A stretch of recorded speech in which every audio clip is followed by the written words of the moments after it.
Hello, Virgo, Sun, Moon, Rising, and Venus signs. Kamusta kayo? Sana pa nasa mabuti kayong kalagayan.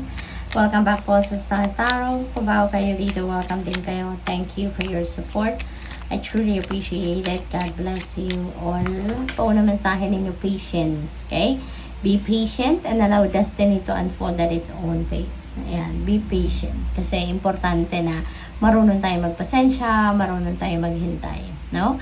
Kasi hindi naman lahat, 'di ba, ng gustuhin natin mangyari ay mangyayari, no, sa timeline na gusto natin or sa form or shape na ine-expect natin, 'di ba? Kaya we need to be patient lalo na sa ngayon, no?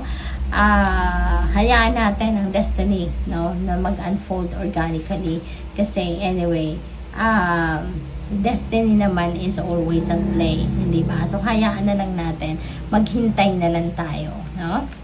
We have surrender. Ayan. So, maghintay, magpasensya. Ito, surrender. Surrender, you need to control the outcome. Just be with life in this present moment. So, napakahalaga na mag-surrender tayo sa divine universe. Mag-surrender tayo sa destiny. Huwag na natin ipagsiksikan or ipagpilitan yung gusto natin. No? Bagkus, sumunod na lang tayo sa agos ng buhay. Okay? Sumunod tayo sa gabay ng Panginoon, sa gabay ng divine universe, no? We have light. It is time to reveal your radiant light to the world. Ayan. So, ito yung inyong mission sa ngayon, Virgo. No? You have a mission to share your radiant light to the world. It is your mission sa ngayon to use your light to help other people find their own light. Oh, baka kayo ngayon is going to be very inspirational. Baka kayo ngayon ang paghuhugutan ng lakas ng mga tao sa paligid ninyo. Kayo yung lalapitan para humingi ng tulong, humingi ng advice, humingi ng enlightenment, humingi ng guidance, no? So, mag-inspire kayo ng maraming tao. Magnificence. You are amazing. You are magnificent and unique, but most importantly, you are enough. Ito yung lagi ninyong aalalahanin. Okay? You are good enough. Okay? You are not lesser as a person compared to other people. Kasi baka ang iba sa inyo dito, napapaghinaan ng loob kasi baka akala ninyo mas mababa kayo kumpara sa iba. Mas mahina kayo kumpara sa iba. 'Di ba? Kasi maaaring kinukumpara ninyo ang inyong sarili sa iba. But you don't need to and you don't have to. Kasi alalahanin ninyo na we are all unique. We are all different. Di ba? Kanya-kanya tayo ng timing sa buhay. Kanya tayo ng mga talents, skills, and gifts. Iba-iba tayo ng path na pinagdadaanan. No? Iba-iba tayo ng challenges na pinagdadaanan. Kaya, hindi talaga pwedeng ikumpara natin yung sarili natin sa iba. Hindi pwedeng ikumpara yung success natin sa iba. Hindi natin pwedeng ikumpara ang kung ano yung estado natin sa buhay sa iba.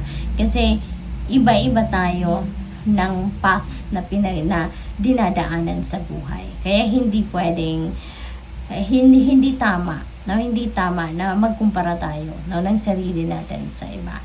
But yun na lang ang alalahanin ninyo. You are as magnificent, as amazing, as unique, and enough, no, compared to other people. Okay? Kung meron din silang talento, meron ka din. Meron kang mga gifts, meron din sila. You know? Lahat tayo, in that case, lahat tayo, we are all gifted, no? With talents, skills, and gifts. Nagkakaiba lang tayo sa diskarte, sa timing, di ba? Nagkakaiba tayo sa path na pinagdadaanan, sa mga challenges na pinagdadaanan sa buhay, no? Kaya, isipin ninyo, na magtatagumpay din kayo katulad ng iba, no? In your own little way. Hindi pwede na sa katulad nila, 'di ba? So what else? We have privileged lady. So this is really beautiful. Very swerte pagdating sa pera kasi this is very abundant and prosperous energy. So meron ditong paparating na blessings, no? Financial blessings, financial opportunities na maghahatid sa inyo ng financial comfort, freedom, no? Prosperity and abundance. Expectations. Ayan. So siguro ito yung ine-expect ninyo and maybe ito na paparating na, hindi ba? Maybe also, ang iba sa inyo dito siguro ninilay-nilay, nagmumuni-muni, and maybe you are you are re-evaluating your life sa ngayon. Ano na ang mga nangyari sa mga expectations nyo? May na-meet na ba? May kailangan pa ba kayong gawin? Diba? May kailangan pa bang adjustments na gagawin? Something like that.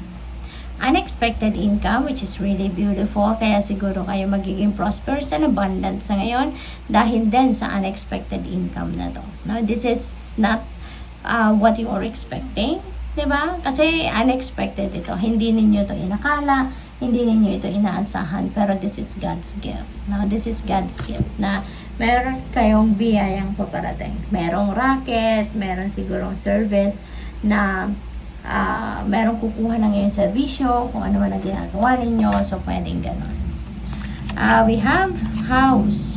Ayan, so siguro ang iba sa inyo, baka nagbabuy and sell kayo ng bahay, baka makakabenta na kayo ng bahay, or any property, baka nasa realty business kayo, pwedeng ganon. So pwedeng yung sale ng bahay or ng property na to, baka yun ang magdadala sa inyo ng pera. No? Baka magkakaroon kayo ng malaking commission dito, something like that, no? We have official person. Ayan, so you may be dealing with an official person sa ngayon. This could be someone na siguro baka official ng gobyerno ito, baka someone ito na nasa mataas na posisyon sa kanyang trabaho, baka ito ay isang men in uniform, yung ganon, no? So, what else? We have change. Ayan. So, magre-relocate siguro kayo. Baka dahil sa mga opportunities na to, na pagkakapiraan ninyo, so, baka magkakaroon na kayo ng means, no? Para makapag-relocate. Baka meron din ditong offer sa inyo, diba? Ng bagong trabaho, bagong career path. Maaring gano'n, no? So, baka yun ang magiging daan, no, para kayo ay mag-relocate, para kayo ay maglipat, no, ng lugar na titirahan. So good luck. Thank you for watching. Love and light. Namaste.